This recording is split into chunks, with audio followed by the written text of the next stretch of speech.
We're now ready for class number 18, the full-blood senior heifer calves.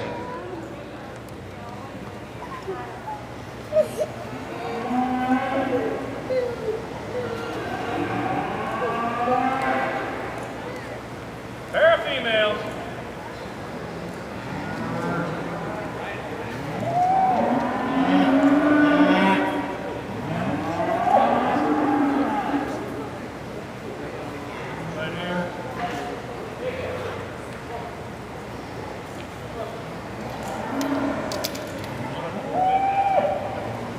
Pair of females, last call. Coming, Brent. Coming.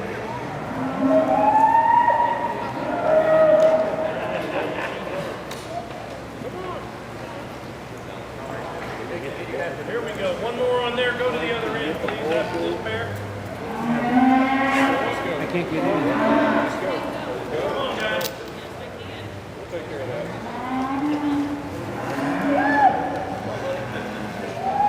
Go down the other end, come on, baby. Go to the other end, guys. Right, right up here. Okay. Go down to the end, guys. We got this all.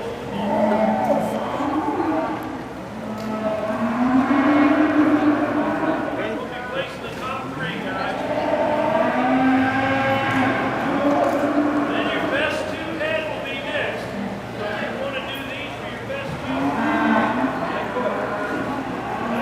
will be next.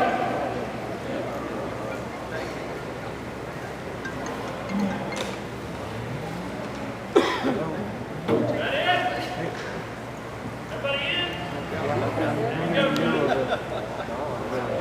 Ring. Right next to it. They're right now. Yeah, I know.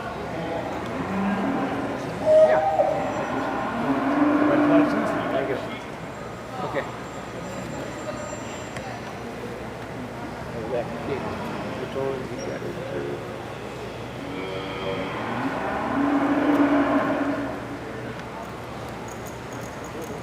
Well, I guess soon as they come out, they're up and with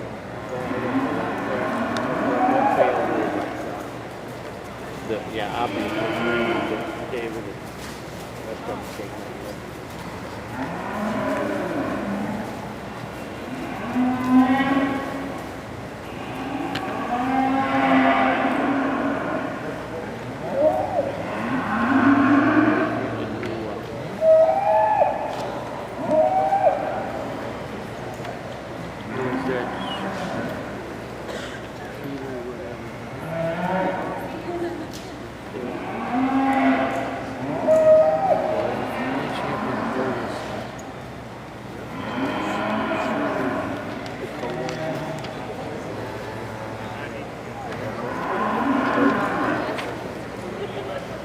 Are you gonna leave your tripod this year, or are you gonna take it home? I'm thinking if I got one big enough, I'd remember it. Really nice class here on the low line side. Really close placing, I think, here on the top end. Depends on where you put your priorities. The heifer I chose to start with, where I like her, is I think she excels in terms of width, the dimension standpoint. She's quite a bit bolder sprung in terms of the center part of her rib cavity. She's got a tremendous width and dimension across them pins and down that stifle. She's a female. It's just adequate in terms of that with the base.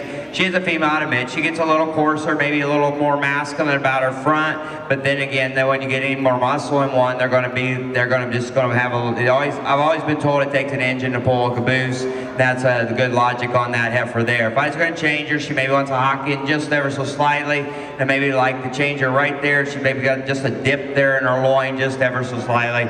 But a really nice heifer with a lot of power. Really like the maternal cow look from the side on this heifer. It comes out in two. Heifer probably maybe reaches out just a little more fluid stride than the heifer I started with. When I get to analyzing her though, I'd like to clean her up down that lower part of her chest. I'd like to tidy her up in terms of her navel. She tends to want to hock in just ever so slightly off that rear leg. like to relax her just a little bit the way she comes out that hock. Heifer comes out in 3, a heifer that's very highly presented. She's a heifer on the stand. She's got a tremendous amount of balance and eye appeal. She's really straight in terms of her lines. She's long out from her pins back. She's a heifer gets quite a bit more restricted. When we set her in motion, she's a little bit more erect about them front forelimbs. She tends to want to toe out just a notch more than to be desired. I'd like to expand her in terms of her rear width of base when we set her in motion. Like the growth curve, the length of the heifer comes out here to finish the class out with. Very ultra clean, very straight in terms of her lines. Just gets a bit more tubular in terms of her rib cage for me. I'd like to relax her in terms of that spine, drop her down just a notch in terms of her flank.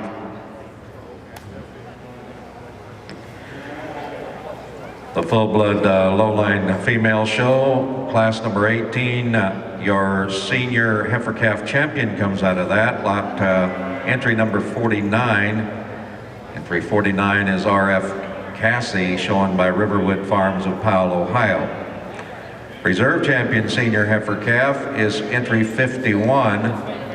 That's TBJ Miss Julie, shown by Tummins Cattle Company of Gallatin, Missouri, and Schmidt Farms of Oaks, North Dakota. Third place is entry 48, UF Miss Wendy 01W47C, shown by the University of Findlay, Ohio. Fourth place, entry 50, UF Miss Tara 15T32C, also shown by the University of Findlay.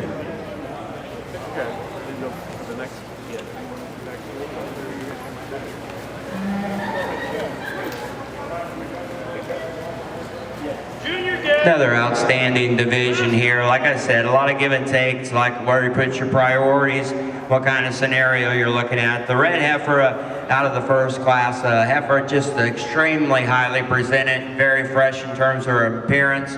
She's a female that's exceptionally long in terms of her side view. She's got some extra length out in terms of her hip. She's very clean and flat in terms of her joints. She's a heifer, like I said, I'd like to relax her just a tick in terms of that center of her spine. This heifer's so long in terms of that side view that maybe causes her to roach up just ever so slightly.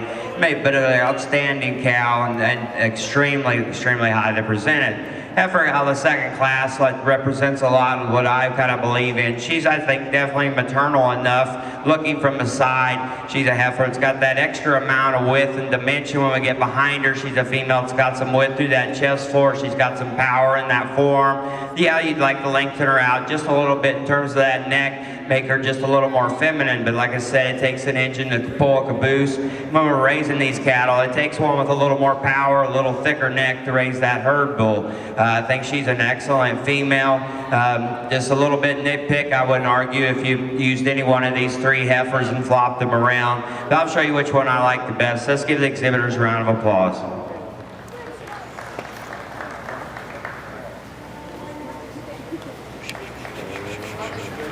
Go over to the group. Get a sire, forehead. No more than 3 bulls, 3 heifers. Get a sire, please.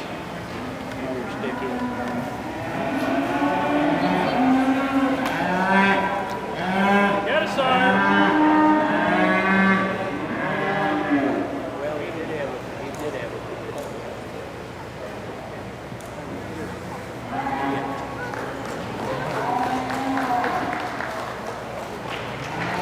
Is that it?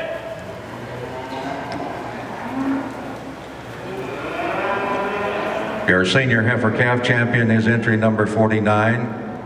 That is R.F. Cassie, shown by Riverwood Farms of Powell, Ohio. And the reserve senior heifer calf champion is entry 47, shown by Fanning Cattle Company, Cordova, Illinois, Texas, FCC Red Lacey.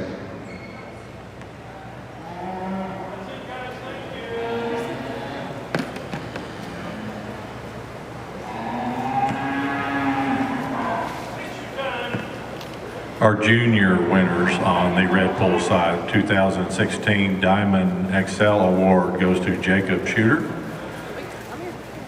The 2016 Premier Breeder is Jacob Shooter.